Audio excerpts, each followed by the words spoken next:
Hi everyone, Anthony Music Fantano here, the internet's busiest music nerd.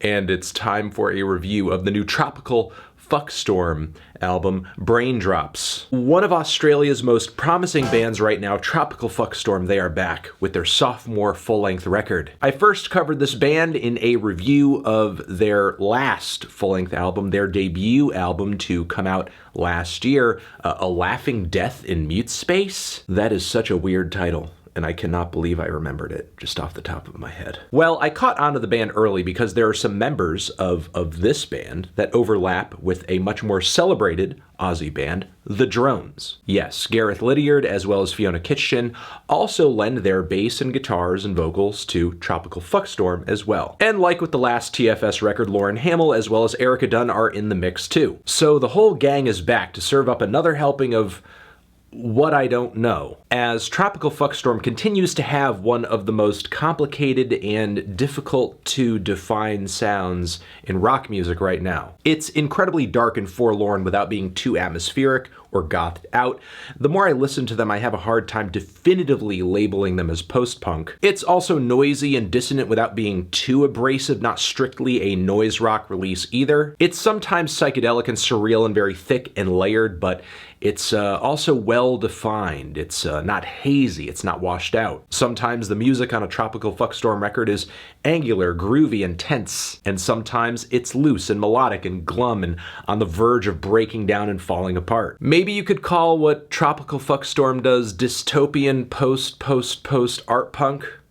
Maybe? All I know is the band's latest effort here does sound a lot like the first one, so if you did enjoy that first record, or if you are intrigued by anything I have described this record to be so far, this might be for you. So yes, on the second record, the band are essentially sticking to their guns with these chilling vocal harmonies, grimy bass and guitars, and a young punk attitude aged into a fine old punk depression. The opening track, Paradise, sounds like the opposite of its title, with all of these creeping, demented guitar passages that sound detuned and twisted and sloppy and stumbling over themselves. Gareth's vocals cut through all of that, though, with this authoritatively downtrodden tone. I love the way the track eventually explodes into this horrendously ugly wall of sound that somehow every member of the band is able to sing through it, maintaining a pretty solidly sad vocal melody. The song also does not operate with these clean transitions from one section to another.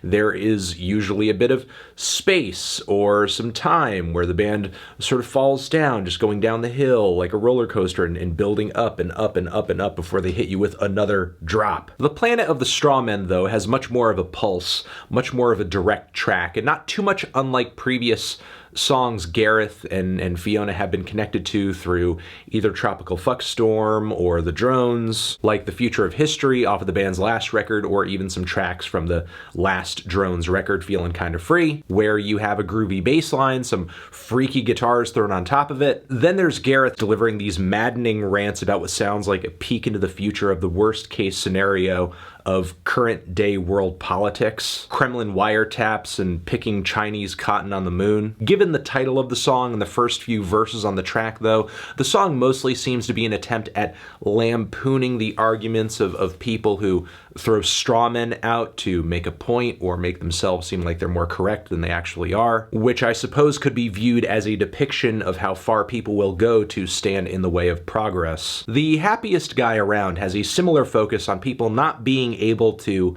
live peacefully and let go. The lyrics depicting monkeys going tit for tat as a metaphor for violence and war and paranoia. The song features more noisy, groovy instrumentation in the typical Tropical Fuckstorm style.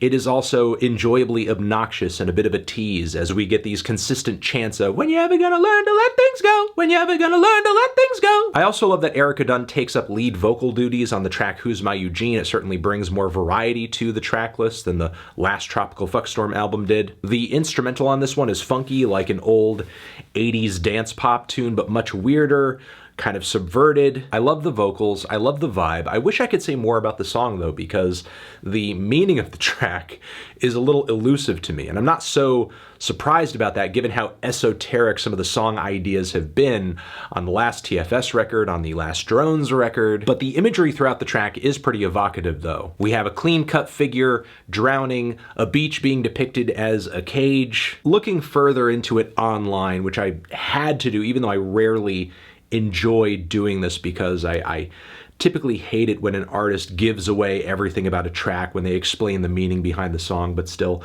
Erica Dunn, talking about the song, said, "I had a dream that I was served Brian Wilson's face at a restaurant and it tasted good, and I woke thinking that I had to write a song about the doomed facade of the American dream cause the famous beach boy couldn't swim and Dennis drowned," says the band's Erica Dunn about the track. But that idea has been so overcooked by acid casualty hippies that I decided to write about my fear of falling in love with anybody because of the anxiety that they could either help me express myself or keep me locked in psychological torment a la Eugene Landry and Brian, which obviously Eugene is the Eugene constantly being referenced in the song. And yeah, that sounds like sensible inspiration for a tropical fuckstorm track. Equally weird are the songs Maria 62 at the halfway point of the record and Maria 63 at the end of the record. From what I understand, both are inspired by media Maria Orsic, who you should absolutely Google if you want to see a place online where conspiracy theories of aliens, UFOs, and Nazi space travel meet. Both of these songs serve as two of the most mellow tracks on the entire record, but that doesn't mean they don't have a depressive bite. They do. 62 features a supremely sad song, mostly oriented around saying goodbye. The melody is delivered at this lullaby volume, but it's orbited by these sinister, nightmarish bits of strings and guitar. 63 is a lot more climactic by comparison.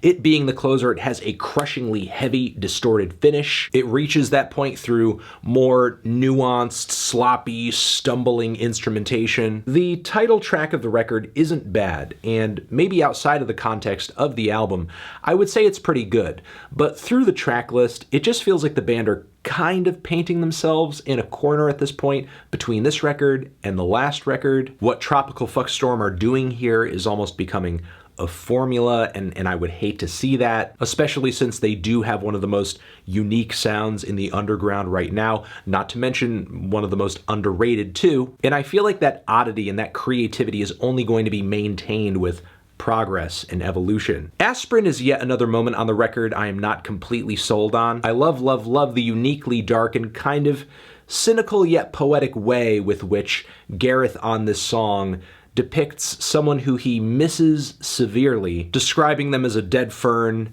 an old Toyota van, also a house that got torn down, and now there's just a vacant lot there and it hurts to drive by it every time. Obviously, the characteristics and qualities of these objects and things that Gareth is making the comparisons to paint the quality and his connections to the relationship, and that's what makes the song creative. But the instrumental is just so tedious though. It is incredibly rigid. Wish there was more flow to it. Wish there was more contrast to it as well, honestly. Desert Sands of Venus is yet another instrumental cut on the record. If you remember from the last TFS album, there was also an instrumental cut toward the end of that record too. That one was Shellfish Toxin. And I have to admit, I prefer this new one over here quite a bit more. Aesthetically, it feels more in line with the rest of the album, so it doesn't quite come off like a random detour that doesn't really fit in. Plus, the twisted layers of guitar on this track sound evil as hell. And overall, I loved this one. I thought it was really good. Not quite as heavy or as atmospheric as the last one, but I think a good trade-off for that for me was that the instrumentation felt a bit more vivid, clearer, raw. Yeah, the recording is a bit noisy and rough, but for a Tropical Fuckstorm album, I wouldn't have it any other way. I thought the songwriting for the most part was great. I loved the performances all over this record. Going forward, I guess I'm looking for TFS to keep it coming, keep it weird, and keep taking some risks too. You know, don't just fall into this one sound. I'm feeling a light to decent 8 on this one. Tran. Zishin, have you given this album a listen? Did you love it? Did you hate it? What would you rate it? You're the best, you're the best. What should I review next? Hit the like if you like. Please subscribe and please don't cry. Hit the bell as well. Over here next to my head is another video that you can check out. Hit that up or the link to subscribe to the channel. Anthony Fantano, Tropical Fuckstorm, forever.